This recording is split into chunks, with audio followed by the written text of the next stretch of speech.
राज्यसभा में पधार रहे हैं।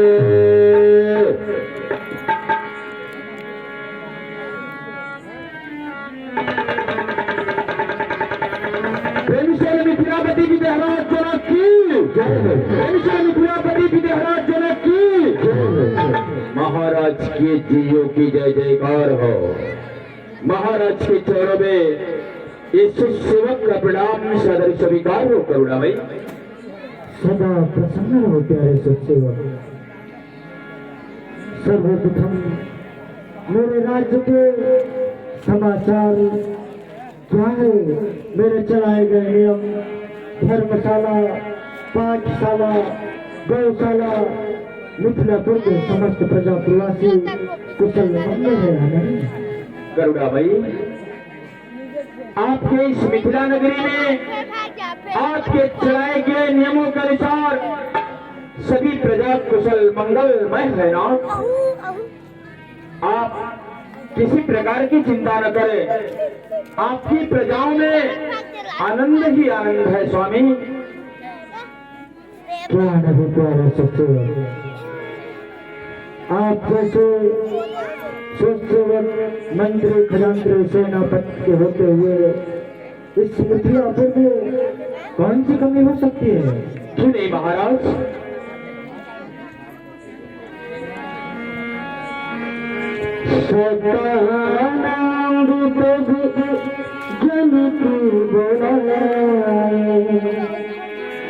प्यारे सत्सेवक, आज्ञा करे स्वामी।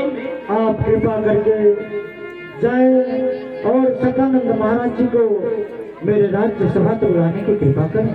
आपके आदेशों का पालन होगा महाराज। महाराज की जय हो। सदा प्रसन्न हो।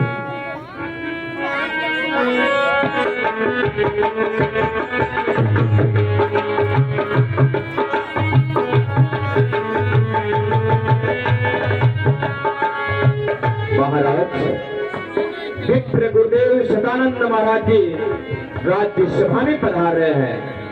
जान प्यारे सत्सेवक,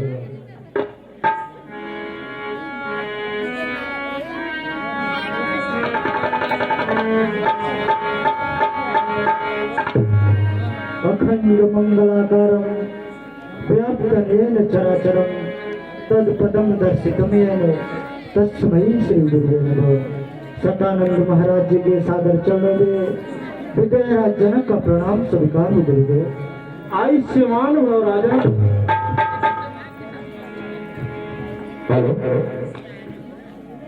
महाराज जी, आप सोच रहे होंगे कि आज अचानक मिथिलापति हमको राज्यसभा में आते हैं, इसलिए महाराज हमें अभी पता चला है कि बक्सर निवासी गांधी तनय के पुत्र महर्षि विश्वामित्र जी और आई बगीचे में दो राजकुमारों के समेत खड़े हुए हैं। तो आप कृपा करके उन राजकुमारों समेत गुरु को मेरे पास लाने की कृपा करेंगे महाराज। क्यों नहीं राजन, जैसी आपकी आज्ञा होगी वैसा ही होगा। हर जनक बदन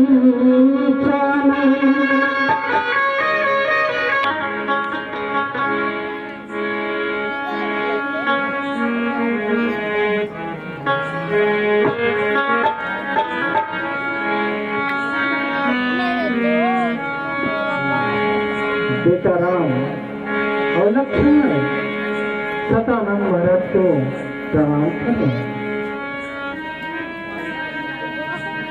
आयुष्मान हो। खुशियों में हमारे पास आने का कारण क्या है? जनक बिना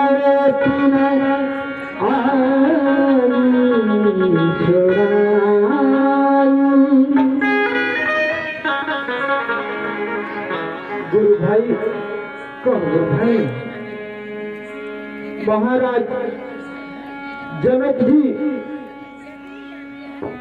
आप दोनों राजकुमारों सहित आपको बुलवाए क्यों नहीं गुरु भाई?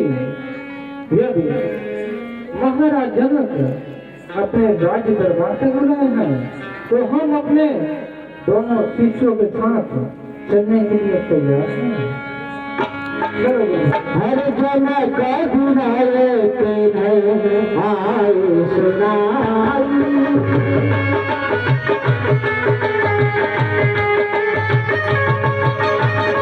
जनक गुनाए तेरे आए सुनाई, हर से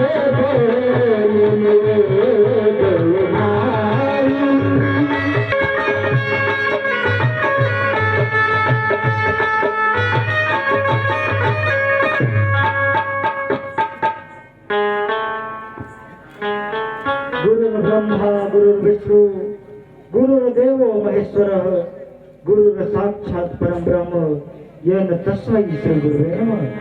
गुरुदेव जी के सादर चरणों में विजयराज जनक का प्रणाम स्वीकार हो। गुरुदेव यशस्वी महाराजन कीर्तिमान को कहो राजन, हमें राज्य दरबार तक बुलाने का कारण क्या है? अवश्य गुरुदेव कर दिन तीन कथा सुनाई, रंग रंग सब दिखाई। क्यों नहीं गुरुदेव, आप कृपा करके हमारे साथ चले। मैं जिस कार्य हेतु बुलाया हूँ उस चंडेश्वर पिनाक का दर्शन कराता हूँ। क्यों नहीं राजन? जहाँ जहाँ जाहि कुंवर तहाँ तहाँ जगी छुपावे सबको, तहाँ तहाँ जगी छुपावे सबको।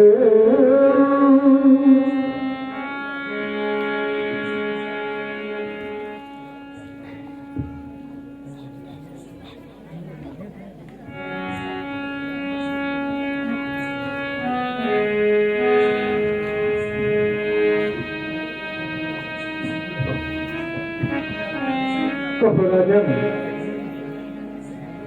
हमें यहाँ तक लाए हो, परंतु इसका कारण क्या है? कारण तो बताइए। क्यों नहीं गुरुदेव, आप ये स्वयंवर रचाने का कारण पूछ रहे हैं तो मैं अवश्य बताऊंगा गुरुदेव। क्यों नहीं राजन? तो हे गुरुदेव, शिव शंकर का दात धनुष पूजत रहे सदाई, एक दिवस मम कन्या सीता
खेलत एक समय की बात है, मैं गंगा स्नान करने के लिए जा रहा था। जिस समय मैं गंगा स्नान करने के लिए जा रहा था तो अपने रानी सुनैना से बोला कि महारानी सुनैना, प्रतिदिन की भांति आज मैं पुनः गंगा स्नान करने के लिए जा रहा हूँ। तो आप इस चंडेश्वर पिनाक के आसपास चौका अर्थात साफ सफाई कर देना। इतना कहकर मैं गंगा स्नान करने के लिए चला गया गुरुदेव। और जब मैं गंगा स्नान करके वापस आया, देखा इस चंडेश्वर पिनाक के नीचे भी चौका लगा हुआ था। फिर क्या हुआ राजन? ऐसा दृश्य देखकर मैं अचंभित रह गया और रानी सुनैना से पूछा, प्रिय रानी सुनैना, ये बताओ कि आज इस चंडेश्वर पिनाक का चौका किसने किया है? तो रानी सुनैना ने कही कि महाराज, आपकी पुत्री सीता ने इस चंडेश्वर पिनाक को बाएं हाथ से उठाकर और दाहिने हाथ से चौका लगा दिया। तो हे गुरुदेव, कहो राजा, मैं इतना वचन सुनकर आश्चर्यचकित रह गया कि पुत्री सीता कोई साधारण कन्या नहीं बल्कि साक्षात लक्ष्मी की अवतार है और इसके लिए मुझे वैसा ही वर ढूंढना पड़ेगा। तो हे गुरुदेव, कहो राजा, मैंने उसी दिन से प्रतिज्ञा किया कि जो भी वीर योद्धा इस धनुष का त्रिखंडन करेगा, मैं बिना कुछ सोचे समझे अपने पुत्री सीता का विवाह उसके साथ संपन्न करूंगा। तो हे गुरुदेव, आज मुझे यही चिंता ग्रसित कर रही है कि मेरा किया हुआ प्रण पूरा हो गया नहीं गुरुदेव। क्यों नहीं राजन? यदि प्रतिज्ञा किए हो तो वह प्रण अवश्य पूरा होगा। क्यों नहीं गुरुदेव, ये तो आपके चरणों के मान की बहुत ही बात है।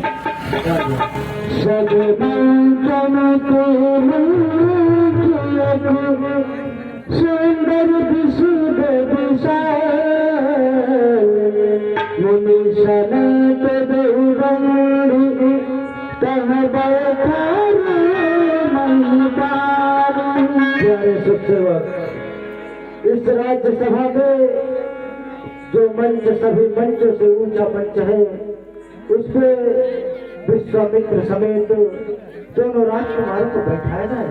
जैसी आज्ञा होना, आप अपने कार्यभार को संभालिए। आपका सुसेवक आपकी आज्ञा का पालन अवश्य करेगा। करुणामयी, हे स्वामी, पुत्री सीता के स्वयंवर में सभी मंचों से उच्च मंच आपके सामने है। आप दोनों राजकुमारों समेत अपने आसन को ग्रहण करें महाराज।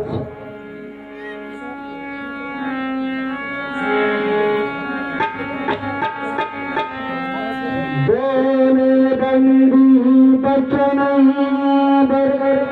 सुनहु सकल महिपाल कह विदेह कर कहन भुजाल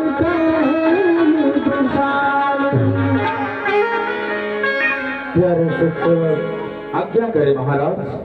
जो भी यहाँ से जैसे राजा आ रहे हैं उन्हें आदर पूर्वक मंच में बैठाया जाए और मेरे स्वयंवर भूमि की घोषणा किया जाए। जैसी आज्ञा हो महाराज, आपके आदेशों का पालन होगा। सुनो, आज मैं विदेहराज जनक का सुसेवक सभी राजाओं को सूचित करते हुए बताना चाहता हूं, चाहे आकाश रूपी देवता हो, मृत लोकी मानव हो या पाताल लोकी दैत्य हो, हमारे विदेहराज जनक अपनी पुत्री सीता का स्वयंवर रचाए हुए हैं। और उस स्वयंवर भूमि में जो राजा जिस समाज से आएंगे उनके लिए यहाँ पर उस प्रकार की व्यवस्था बनाई गई है। जो राजा ब्राह्मण समाज से आएंगे उनके लिए सोने की कुर्सी बनाई गई है। जो क्षत्रिय समाज से राजा आएंगे उनके लिए चांदी की कुर्सी सजाई गई है। जो वैश्य समाज के राजा आएंगे उनके लिए काठ की कुर्सी सजाई गई है। जो शूद्र समाज के राजा आएंगे उनके लिए पत्थर की कुर्सी बनाई गई है। 4 वर्ण 4 समाज के राजा यहाँ पर उपस्थित होंगे।